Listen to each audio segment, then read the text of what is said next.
What's the funniest reason you've been called into school to collect your child? 1. When my second daughter was in kindergarten, I was called to school urgently. They said her behavior was so inappropriate that I had to take her home immediately.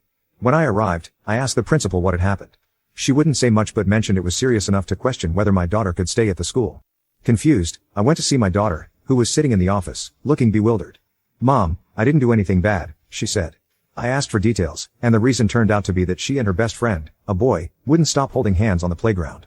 The principal said, "This type of open sexual display is unacceptable." I was incredulous. Did they kiss? Take off clothes? Touch each other inappropriately? Or did they just hold hands? Just hold hands, the principal admitted. I asked, "Then why am I here? What exactly is the problem?" The principal, clearly scandalized, asked, "You approve of her holding hands with a boy?" My daughter chimed in, "He's my friend, and he doesn't have cooties like the other boys." 2.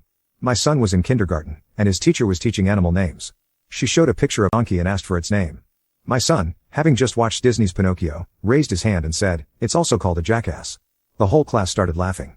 The teacher lost her composure, started screaming, and sent him to the office.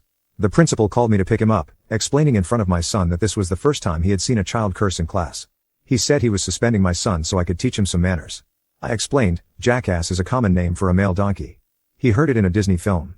If the teacher isn't adept enough to handle this without embarrassing a 5-year-old, that's her problem, not mine. The principal tried to lecture me about supporting the teacher. I reminded him I was also a teacher and dealt with similar issues all the time. I threatened to take it to the superintendent or school board. The matter was dropped. 3.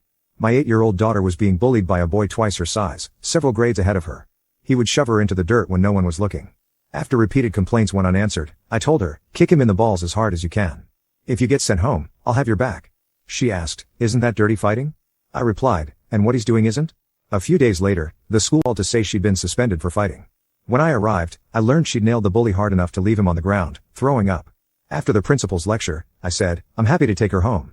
We're going to hit the mall, have lunch at her favorite spot, watch a movie with popcorn, and end the day with ice cream." She defended herself when no one else would.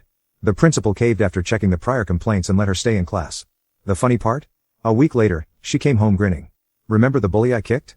He started picking on another smaller girl, so I told her what to do." 4. At parent-teacher night, a teacher pulled me aside to discuss my 12-year-old son's silly lies. She said, "We were discussing commerce and taxes, and your son insisted he has a tax file number. He's far too young for that." I called my son over and asked, "What have you been telling your teacher?" "That I have a tax file number," he replied. "And how did you get it?" "You applied for it." "Why?" "Because I have a job repotting plants at Dad's work. My boss takes tax out of my pay so we can claim it back." I turned to the teacher and said, he wasn't lying. 5. When my daughter was 9, she was harassed by an 11-year-old bully who fractured her wrist. A month later, he confronted her again, blaming her for the trouble he got into. She pepper sprayed him in the eyes, sprayed it into his open mouth, shoved the empty can into his mouth, and used her cast to hit him in the crotch, all on a public sidewalk in front of the school. 2 teachers had to pull her off him. 6. My youngest son, a freshman, was suspended for throwing a snowball that allegedly broke a car window. The vice principal wouldn't tell me much, so I went in.